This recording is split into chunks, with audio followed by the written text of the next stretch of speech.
السلام عليكم الاخوان والاخوات، كيف الحال والاحوال؟ كنتمنى تكونوا بخير وعلى خير. وهذا الفيديو لقاكم فيه صحه جيده. فيديو قوي، فيديو صراحه فيه جوج مقاطع من اقوى المقاطع اللي شفتهم، اللي كيهضروا على العلاقه بين المغرب وفرنسا في ظل هذا الزلزال وفي ظل هذه الازمه وفي ظل رفض المغرب للمساعدات من فرنسا. جون لوك ميلونشون اللي ما كيعرفوش كان مترشح الرئاسيات، كان وزير سابق، ومن اشد بغينا نقولوا اللي عنده السياسات اللي مناهضه لماكرون. قال خرج بتصريح قوي، تصريح كيلوم فيه الاعلام الفرنسي وكيلوم فيه المطبلين الماكرونيست اللي كيقولوا بان المغرب كذا وكذا في هذه الازمه، في ظل انه يعني المغرب كيدير يعني جهود جباره. المقطع الثاني سميرة سيطايل المرأة الحديدية جاوبات واحد الجواب قوي جدا في إحدى البلاطوهات اللي ما كانوش متوقعين أنها غتقول هذا الكلام، ولكن عطاتهم مزيان. نخليك تشوف فيديو من الأول حتى الأخير. في الأخير غنناقش معاك جوج نقاط مهمة، شنو قال ميلونشون، واحد النقطة بغيت نستشر معكم فيها، ونعطيكم واحد الخبر على سميرة سيطايل. الكثير ما عارفينش هذا الخبر، الجدل اللي وقع بينها وبين خديجة بن قنا شحال هادي. خليك تشوف فيديو، لك اول مره دير واحد لايك اشتراك. شكرا للناس كيديروا لايك مثلا الفيديو. نتلاقاو في الاخير نهضروا في التفاصيل ونعطيكم الاخبار. Place à cette émotion et surtout ne pas se comporter de manière arrogante. Pourquoi vous dites ça?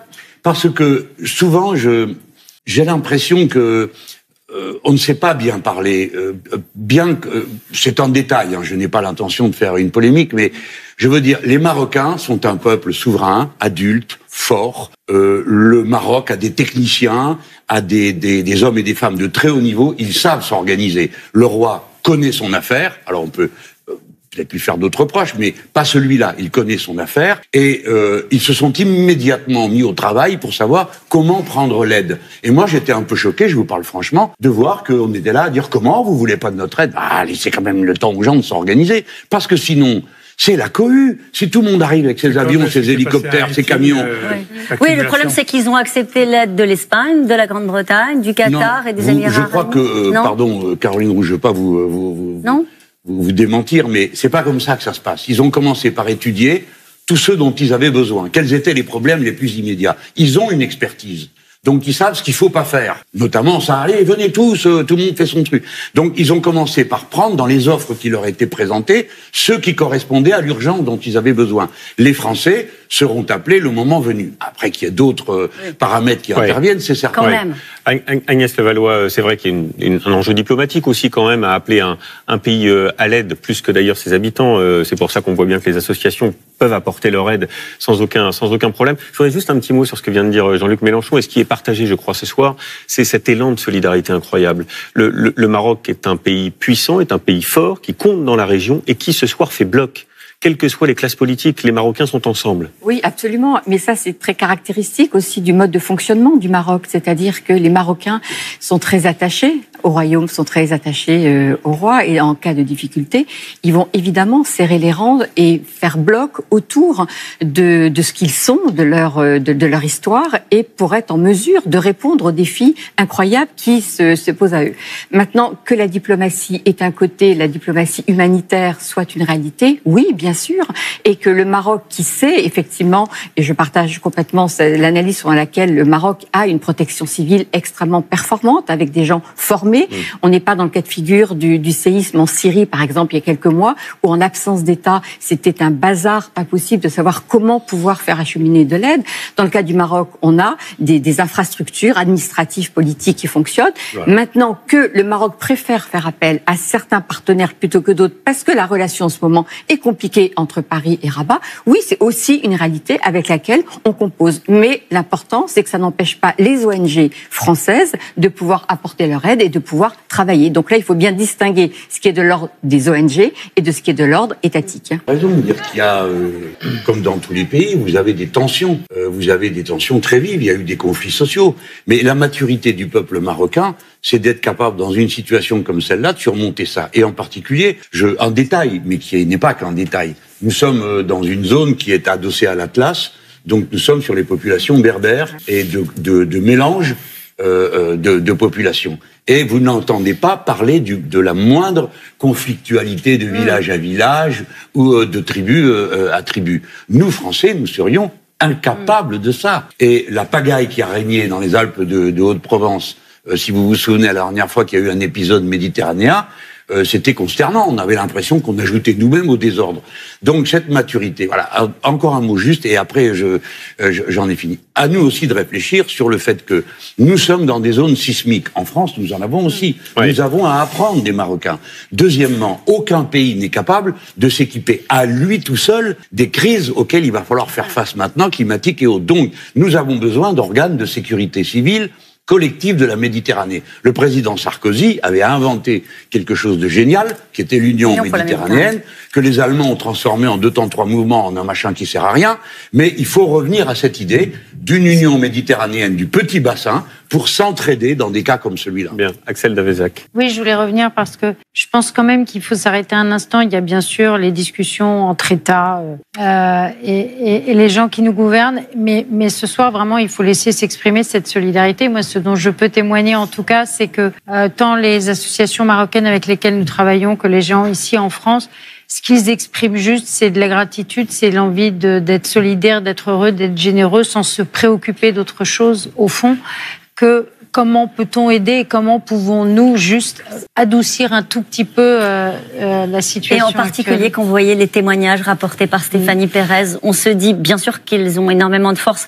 Ce qui vient, c'est pas drôle, hein, ce qui arrive là. Il y a une chose qui est très importante. Il y a, si vous voulez, il y a l'urgence, il y a le moyen terme avec l'approche de l'hiver, mais le Maroc est un très grand pays et saura trouver aussi les solutions. Et puis, nous, notre modeste place, en tout cas, nous pourrons contribuer avec les associations locales pour organiser le passage de l'hiver. Je ne veux pas qu'on laisse penser qu'il y a un sentiment anti-français parmi les Marocains. Ce n'est pas vrai.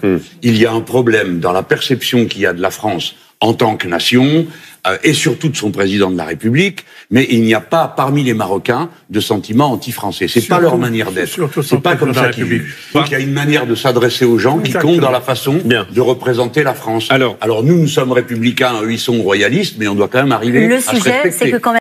Par rapport à tout ce qui vient d'être dit, un certain nombre de choses qui ont été dites, et la situation est... C'est très grave de dire, sur un plateau de télévision, que le Maroc refuse l'aide d'un pays. Ah non, alors, si vous me permettez... C'est ce qui émane de tout ce qui vient d'être dit. Si vous me permettez... Il est extrêmement grave, c'est même, je considère que c'est un appel à rébellion des populations marocaines. On est en train de dire aux Marocains, on veut vous aider, mais votre gouvernement ne nous laisse pas vous aider. Je considère ceci comme étant extrêmement grave. Alors, et il va falloir... Si vous me permettez de faire une petite parenthèse... le corriger. Puisque vous m'avez donné la parole, Benjamin, j'aimerais pouvoir terminer, parce que c'est un sujet... Et je voulais terminer dans une seconde, mais juste je fais une parenthèse.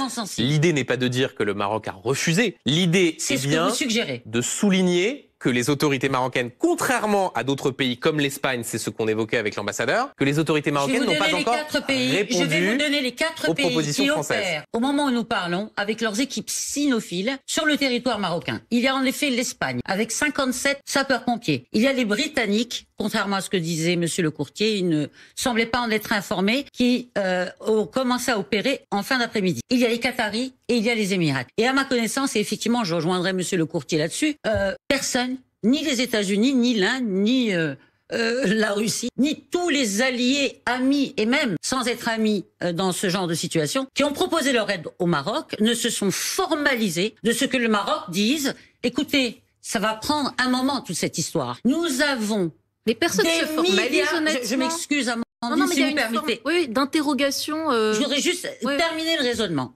Si on se formalise, on formule une incompréhension. Le Maroc ne répond pas à la France. Non, ce n'est pas les faits. Cela ne reflète pas les faits. Le Maroc a remercié hier le roi du Maroc, dont d'ailleurs vous parlez de silence. Chacun s'exprime de la manière dont il veut. Il y a ceux qui gèrent leur pays à travers Twitter. Ah oui. Il y a ceux qui le gèrent de manière différente. Donc ce que vous nous dites, voilà. Samira Sitaïl, c'est qu'en fait on voit tout ça avec nos lunettes comment dire, ça serait trop caricatural. de pays occidentaux, alors qu'en réalité c'est pas la même façon de communiquer. Non, ça serait trop caricatural de le résumer de cette manière, Benjamin. Moi je reviens à l'aspect purement politique évoqué par Amandine il y a quelques ans. On évoque la question algérienne, on évoque la question du Sahara marocain, qui est une affaire de justice, qui est une affaire éminemment stratégique et géopolitique pour le Maroc. Et ce n'est pas faux de dire que les relations franco-marocaines ne sont pas bonnes. L'immigration. On évoque des questions posées au niveau de la sécurité de la France, éventuellement l'espionnage du téléphone portable du président de la République. Toutes ces questions nous éloignent du fond de la question, auquel je reviendrai. Et je ne tarderai pas. Je ne veux pas monopoliser la parole, mais c'est important. Rapidement, parce qu'ensuite, Ronald Guintranche nous attend à Marrakech. Nous y revenons par rapport à cette question lancinante sur ces plateaux de chaînes d'information continue depuis 48 heures. Et on vous pose des questions. Avec tout le respect que j'ai. Samira Sitaïl. Et en vous remerciant pour votre invitation, Benjamin, sur la souveraineté d'un État qui consiste à dire mais la France ne répond à la demande du Maroc que si le Maroc exprime une demande. Le Maroc l'a-t-il fait? Le Maroc remercie tous ceux qui se sont proposés en disant attendez, nous avons un coût, c'est des milliards de dollars qu'il va falloir sortir.